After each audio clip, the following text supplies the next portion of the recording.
Créer et devenir soi, eh bien c'est ce dont je vais vous parler aujourd'hui dans cette vidéo, en lisant un livre en fait que je feuillette en ce moment et que j'ai pas encore fini tout à fait, qui s'appelle Devenir soi de Jacques Attali. Alors je suis pas du tout fan de l'auteur, mais je souhaitais un peu vous parler quand même de ce livre parce que je trouve qu'il y a quand même des enseignements à retenir, même d'une personne qu'on peut ne pas aimer. Et justement, eh bien c'est la thématique de cette vidéo.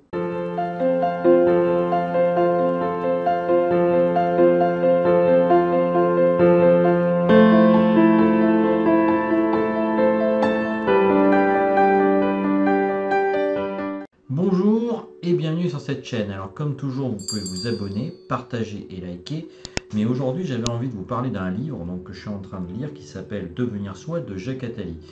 Et ce que je trouve en fait intéressant dans les premières pages de ce livre, même si j'aime pas particulièrement l'auteur qui est un peu une éminence grise des gens du pouvoir, d'ailleurs ce qui est assez marrant c'est que dans la première partie du livre, il attaque beaucoup les hommes politiques et qu'il semble détester. C'est assez paradoxal d'ailleurs pour un homme de pouvoir qui quelque part a joué les éminences grises pendant des années, de critiquer les hommes de pouvoir. Mais en fait, ce qui est assez drôle dans ce bouquin, je trouve, c'est justement de parler en fait de personnes, d'individus qui arrivent à changer leur vie.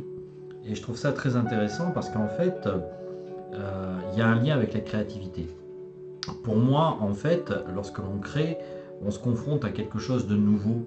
On se confronte en fait à des choses qu'on n'a pas l'habitude de faire. La création, c'est aussi une confrontation avec une manière de faire qui est différente de ce que l'on fait habituellement en tentant des expériences. Pour moi, un créatif ne doit pas avoir peur d'expérimenter et de tenter des choses et faire en sorte justement de voir différemment. Et ce que je trouve intéressant justement dans ce livre, c'est qu'il donne des exemples de gens justement qui essayent de devenir eux-mêmes, donc devenir soi, c'est le thème de ce bouquin. Et lorsqu'il parle des gens qui deviennent eux-mêmes, il parle notamment des artistes, de gens qui ont cessé par exemple une addiction pour se lancer dans des activités créatrices. Alors par exemple, il cite le romancier Stephen King, né en 1947. Après un début de carrière difficile, il rencontre le succès à la trentaine grâce à son roman Carrie. Étourdi par la célébrité, il sombre dans l'alcool et la drogue. À la fin des années 80, sa femme menace de le quitter avec ses 3 enfants. King décide alors de s'inscrire aux Alcooliques Anonymes et met fin à ses dépendances. Arrêté 10 ans auparavant en possession de cocaïne et en état d'ivresse au volant, George W. Bush redécouvre en 1986 sa voie chrétienne, suspend toute consommation de drogue et d'alcool, se lance en politique et succède au successeur de son père comme 43e président des États-Unis. Alors bon, je ne vais pas juger les gens en question sur ce qu'ils sont, qu'on peut ou pas aimer, mais ce que je trouve intéressant, c'est que, en fin de compte, la destinée, c'est quelque chose qui, en fait, qu'on croit, entre guillemets, subir. Mais en fin de compte, on peut effectivement avoir des vies difficiles, on peut effectivement subir tout un tas de désagréments dans sa vie, qu'elle soit au niveau de la santé, qu'elle soit au niveau de sa vie privée, avec des personnes à problème ou autre. Mais pour autant, il ne faut pas s'empêcher de vivre et pas s'empêcher en fait d'être créatif et de créer. Et la création, elle peut prendre plusieurs formes. Alors ça peut être effectivement, comme c'est mon cas, dessiner ou peindre, mais vous pouvez aussi, par exemple, tout simplement changer votre existence en prenant des décisions par rapport à des addictions qui vous pourrissent la vie et d'en finir avec ces addictions pour faire des choses plus positives. Et je pense que le summum de la création quelque part, c'est peut-être tout simplement en fait de créer peut-être un enfant. Alors, je sais que je suis un peu tout mièvre en disant ça en ce moment, d'autant plus que j'en attends un. Mais je pense en fait que on est plus humain et on est plus vivant si l'on crée. Et la création, elle peut prendre plusieurs formes.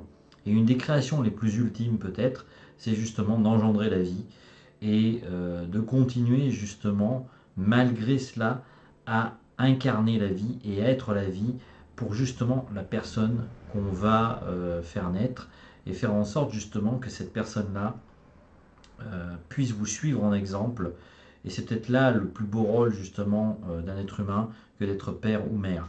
Alors bien évidemment, ça ne veut pas dire pour autant qu'on abandonne tout ce qui est création et tout ce qui est peinture, dans mon cas, mais ça veut dire tout simplement qu'en fait, l'art, eh bien, c'est peut-être justement de comprendre qu'en fin de compte, eh bien, c'est toujours la vie qui doit l'emporter et la vie qui doit continuer, malgré, entre guillemets, tous les éléments négatifs qu'on peut nous donner dans les informations aujourd'hui.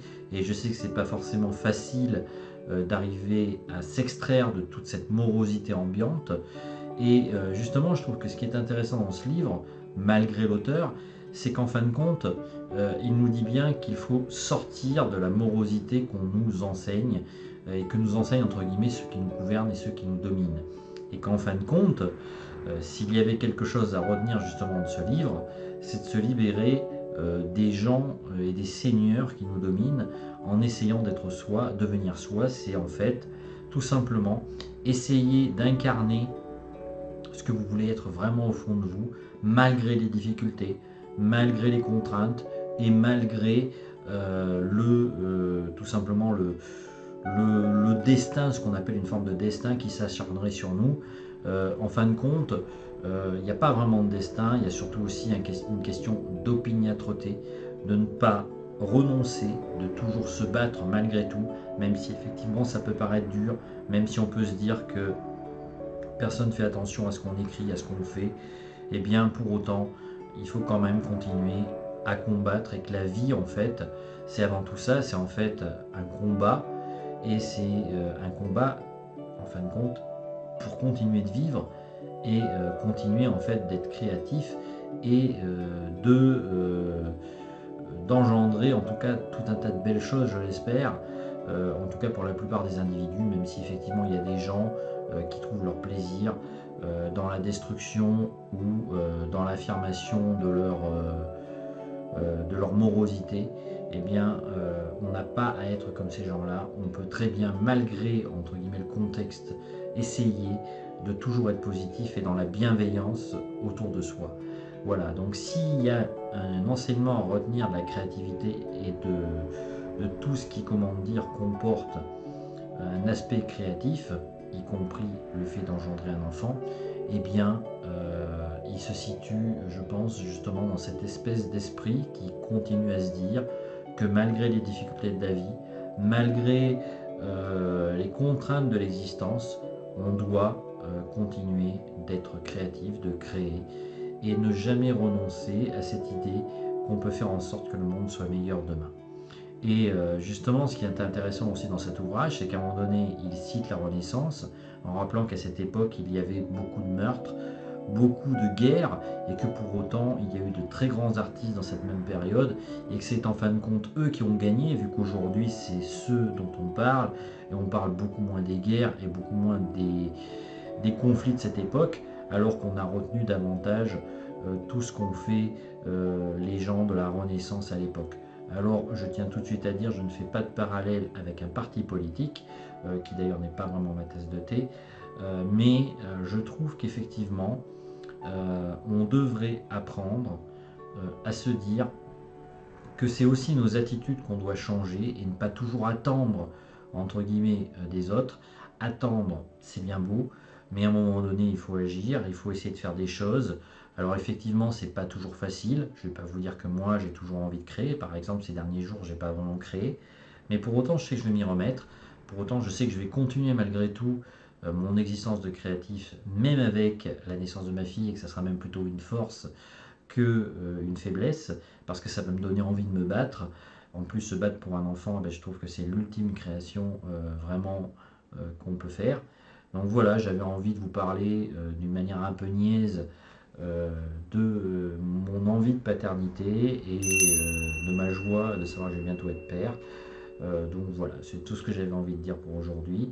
Je vais vous laisser et je vous dis à bientôt pour une autre vidéo. Ciao!